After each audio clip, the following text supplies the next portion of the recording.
Alright, may customer ngayon tayo dito, no? Sniper 155R. Ayan. Sila sir, no, dumayo sa atin. May mga existing na wirings na po, no? Mini driving, kaso tinanggal na po nila, sir, no? Sir, ba't tinanggal niyo yung MDL nyo? Bakit nyo tinanggal? Di na gumagana, no? Dito, nagsuggest po sila, sir, na palitan natin ng bago, no? Tapos additional tayo ng package number 5 po, no? Combo lights, PIA horn, mini driving, yung mga rapid horn, ayan.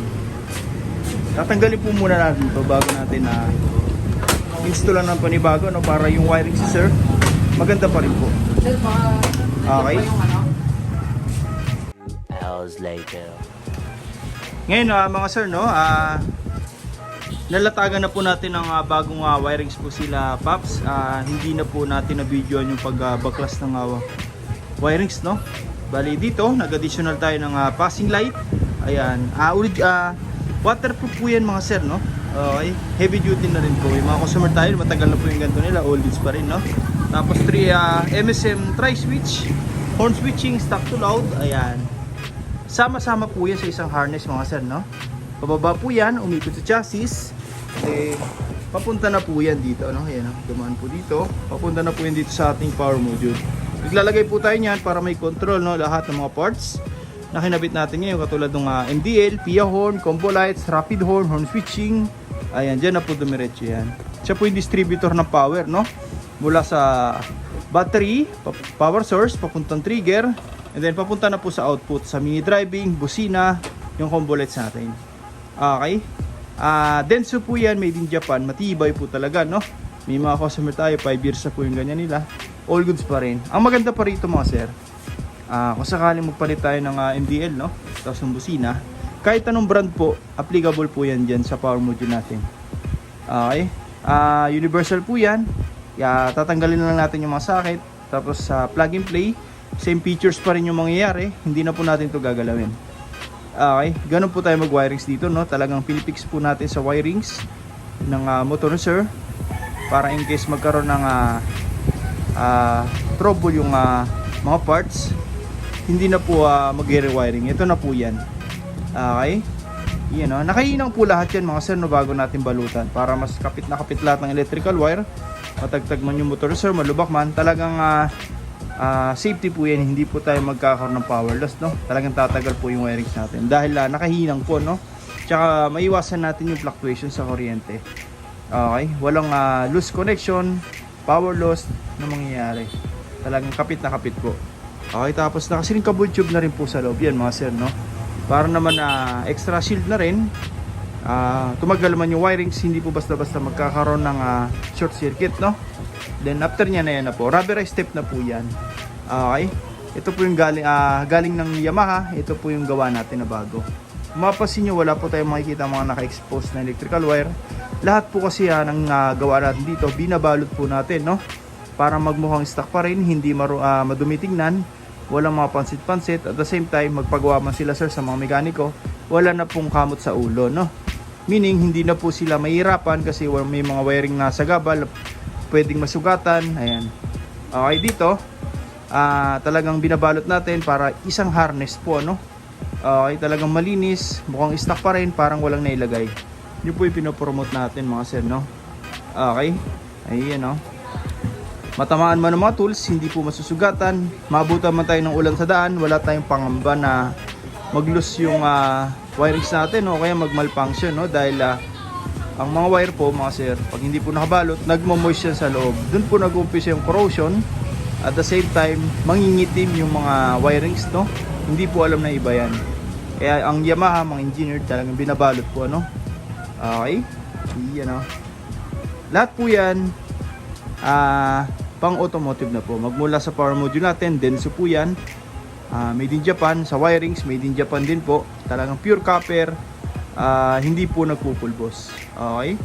Mas makakapal pa po yung sa stock, no? Okay? Ayan. Ngayon, ito po yung MDL. Naka-stainless bracket po yan.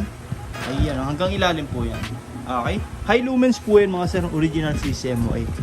Kung kanina, medyo marami pong wirings dito. Ngayon, malinis na po yan. Stock na stock po. Wala po tayong makikita mga nakasiksik dito. malinis po yan.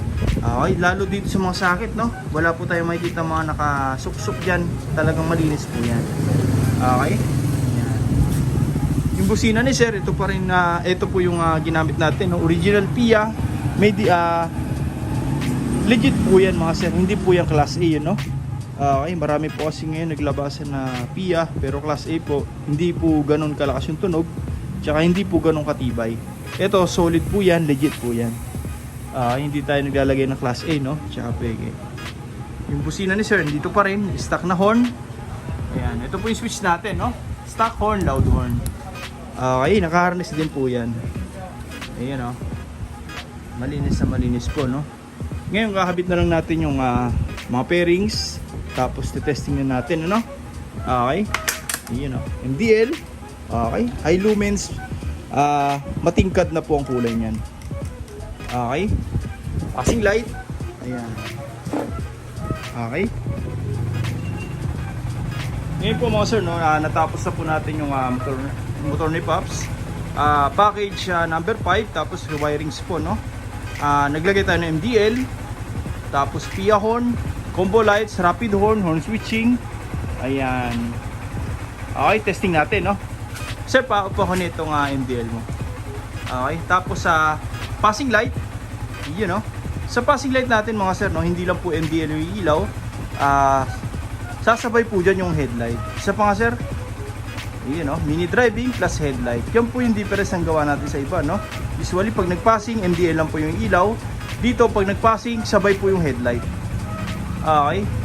Ayan. Tapos ang maganda pa dyan mga sir, pwede pa rin tayo mag-high low ng headlight nang hindi po sumasabay yung mini driving. Sa mini driving, ganun din po, no? Hindi sasabay yung headlight. Ang purpose natin dyan mga sir, kaya pinagsabay po natin, para kung sakaling nag-high tayo ng headlight, nagpassing, may ilaw pa rin. Okay sir, pa ako. Nag-high tayo ng MDL, nagpassing, meron pa rin iilaw. Hindi tayo mawala ng passing light, no? Sir, pa low naman ng MDL. Okay sir, pa high naman ng headlight. Iyan, no? Kung mapapansin nyo, naka-on na po lahat. Nagpassing tayo, meron pa rin iilaw. Yun po yung combo lights natin mga sir, no? Hindi tayo basta-basta nagtatap ng MDL sa headlight na pag nag-high ng headlight, sasabay po yung MDL, no? Hindi po ganun. Okay? Dito, kanya-kanya pa rin switch. Pag nagpassing lang, doon lang po sasabay. Okay sir, pa-off ako lahat. Ayan. Passing light, sasabay po. Okay, sa busina, stock horn. Ayan. Dito mga sir, sa stock horn natin, fully stock po yan, no? Wala po tayong nilagay na blinker. Yung horn passing po, no? Wala po yan. Para pag nagparehistro, wala po tayong magiging violation, no? Okay. Ayan. Tapos, sa loud horn, doon na po iilaw yung headlight tsaka yung MDL. Kasabay po ng passing. Okay sir, pa-activate naman ang loud horn mo. Yun, no? Isa pa sir. Okay. Ayan. Dito, hindi lang po basta loud horn, no? Nag-install din tayo ng rapid horn. Long press lang po natin yung horn switch. Yung busina ni sir, magsusunod-sunod na. Ang lakas. Sir, pa-on ng MDL mo. Tapos busina. Tapos rapid horn. Yun, no? Sir, pa-high naman ng headlight mo. Ayan, naka-on na po lahat, no? Tapos busina, meron pa rin yan. Passing rapid horn, passing light. Ayan. Okay, check natin yung mga switch, no? Dito, ito po yung passing switch natin. Ayan, no? Tapos yung try switch pang MDL. Okay, ayan, no? Kung mapapansin nyo mga sir, no, sa area natin maliwanag pa, pero kitang-kita na po yung mini driving. Lalo po ito sa dilim mga sir. Yan po yung high lumens natin, no, na MDL. Ito po yung switch ng stock horn. Ito naman yung loud horn, rapid horn. Okay. Yan, no? Kahit mag high and low po tayo ng MDL dyan, high and low, hindi po sasabay yung headlight. Sa headlight, high and low, hindi po sasabay yung mini driving. Okay. Passing light, sabay po lahat. Okay, yun, no? Sa mga gusto pong pagawa, direct message nyo lang po, MJ Works. O kaya punta na lang po kayo sa shop, no? First come, first serve po tayo. Maraming salamat po.